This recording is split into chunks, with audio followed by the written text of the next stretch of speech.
Isto é a Holanda,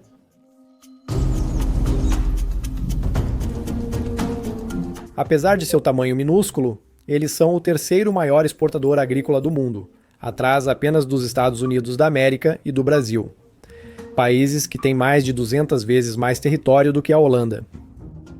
Há mais de 20 anos, o país adotou o lema de dobrar a produção de alimentos usando metade dos recursos, e os resultados são impressionantes. A Holanda tem só 1% das terras agrícolas da União Europeia, mas produz 6% dos alimentos do continente. Fazendas holandesas produzem mais de 1,5 milhão de toneladas de cebolas por ano. 92% disso é exportado. Eles colhem quase 1 milhão de toneladas de tomates anualmente e exportam 2 bilhões em valor desses tomates. A produção de batatas ultrapassa 20 toneladas por acre, mais que o dobro da média global.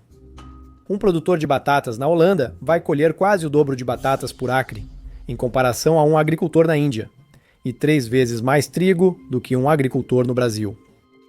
No total, a Holanda exportou 150 bilhões em alimentos em 2024. Então, como isso é possível?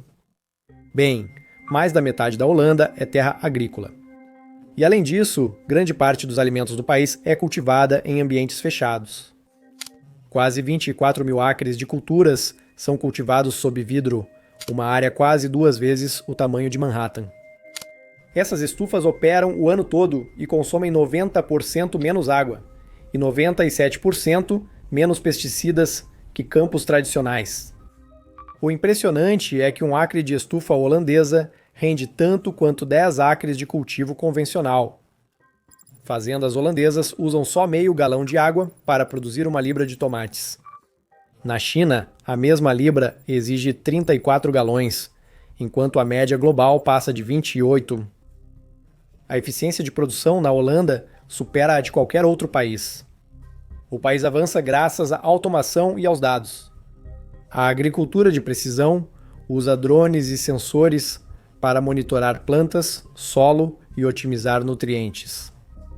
Nas fazendas de gado, sistemas de ordenha robóticos e unidades de alimentação automatizadas são comuns.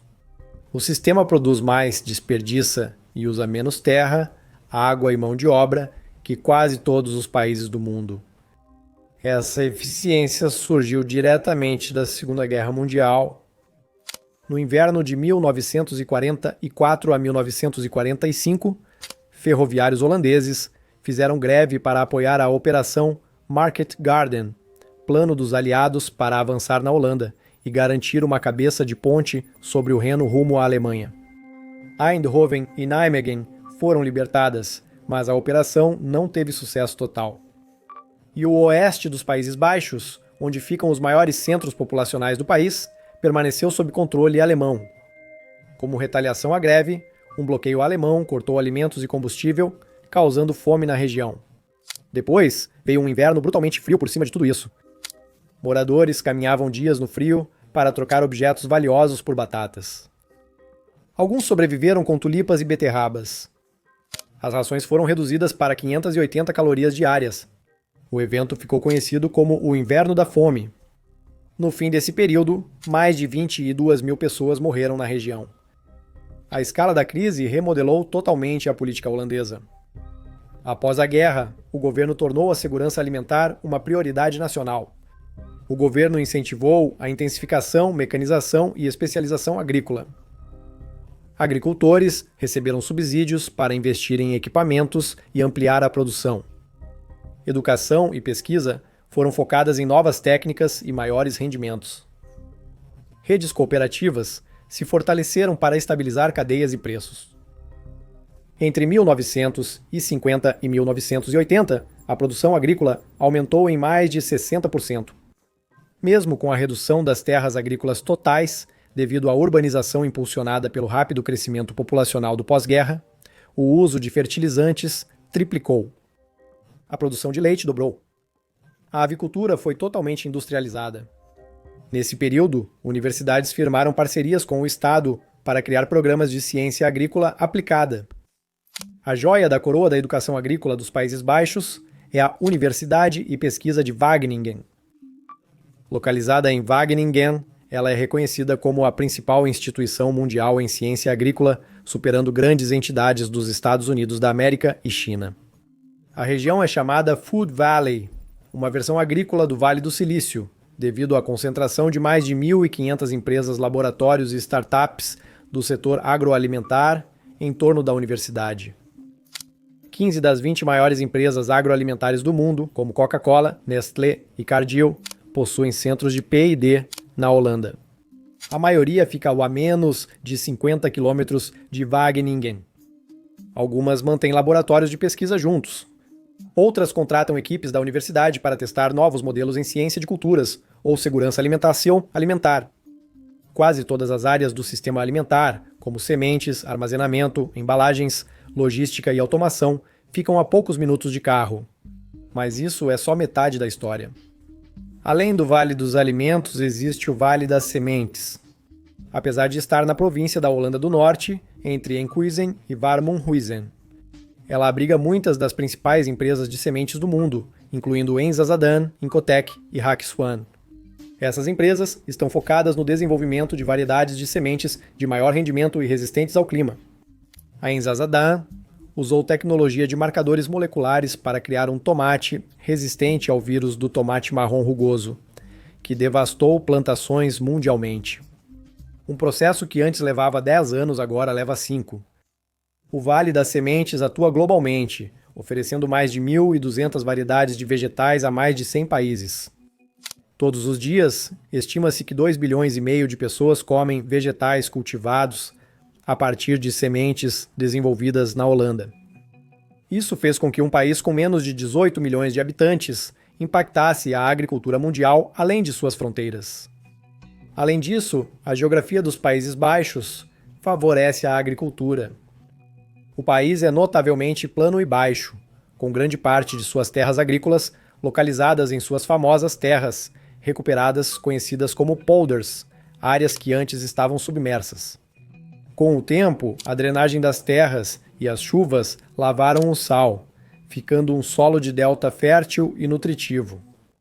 Como não havia vegetação natural, nem ecossistemas concorrentes, a terra virou área ideal para a agricultura intensiva. Os holandeses não só acharam boas terras agrícolas, mas as criaram. Mas, para ser justo, há outro motivo para os Países Baixos exportarem tanta agricultura. E isso se deve ao Porto de Roterdã. Agora, esse é o principal porto não só dos Países Baixos, mas de toda a Europa. De longe também, a maioria dos itens enviados à Europa passa antes por Roterdã.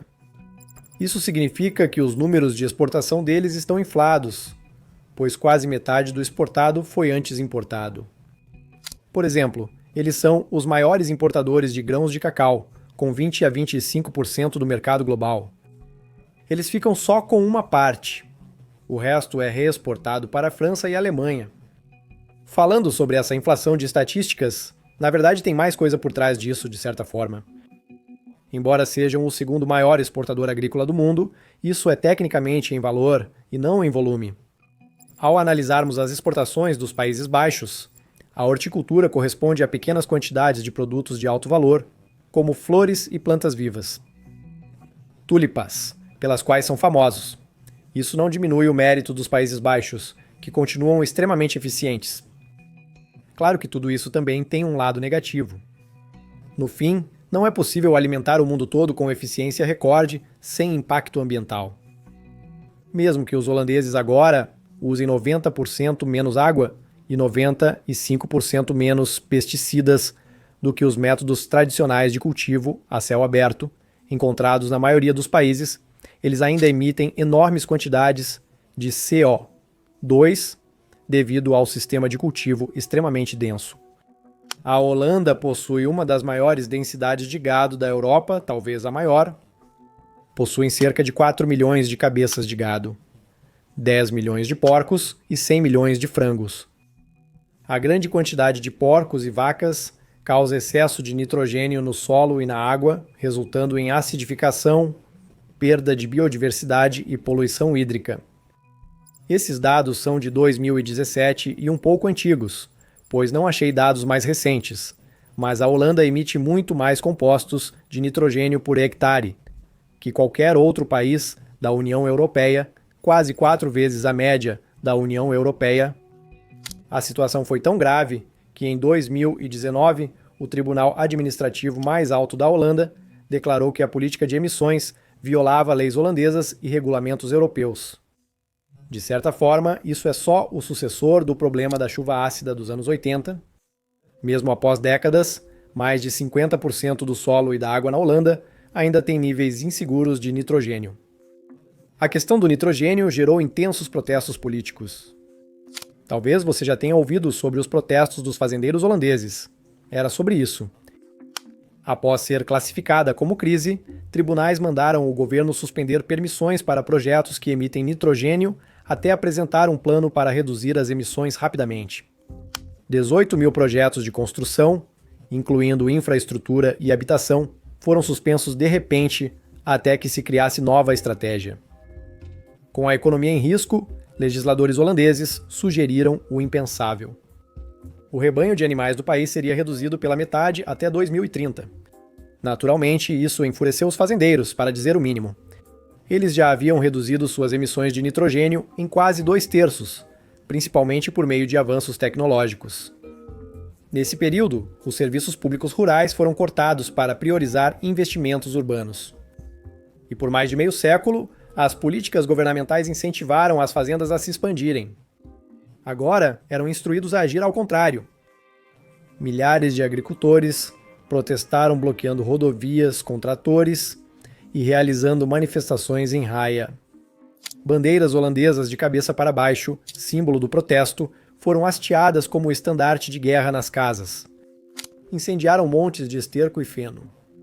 Em 1º de outubro de 2019, mais de 2.000 tratores cruzaram rodovias de Amsterdã a Eindhoven e de Roterdã a Roermond, causando o maior congestionamento já registrado nos Países Baixos. Esses protestos menores ainda persistem hoje. Os protestos dos fazendeiros levaram à criação de um partido político, o Movimento dos Cidadãos Agricultores. E não são um grupo marginal. Nas eleições para o Senado de 2023, conquistaram mais cadeiras, mas ficaram em sexto entre 17 partidos. Não precisamos detalhar, mas é uma questão política e ambiental ainda muito grande. Então, o que está sendo feito? Bem, originalmente, como eu disse, a meta era reduzir pela metade as emissões de nitrogênio até 2030, conforme determinado pelos tribunais. Mas o governo holandês disse que adiaria esse prazo para 2035, desafiando as ordens. Para cumprir as metas climáticas e de conservação, isso vai ter que mudar. Eles planejam usar um pacote inicial de 2,2 bilhões de euros para incentivar agricultores próximos a áreas naturais vulneráveis a reduzirem operações, se mudarem ou investirem em tecnologias limpas. O pacote prevê 750 milhões de euros para pecuaristas que encerrarem as atividades e 627 milhões para produtores de laticínios que reduzirem a produção. Outros 100 milhões estão reservados para a restauração da natureza. Mesmo assim, os Países Baixos seguirão como superpotência agrícola e alimentar global. Há uma dependência excessiva deles. Outro problema ainda maior ameaça a indústria agrícola. De forma apocalíptica, o planeta deve produzir mais alimentos nos próximos 40 anos do que em 8.000 anos de agricultura e de modo sustentável. Sem dúvida, os holandeses liderarão esse desafio. Obrigado por assistir. Inscreva-se para mais conteúdos. Até o próximo vídeo.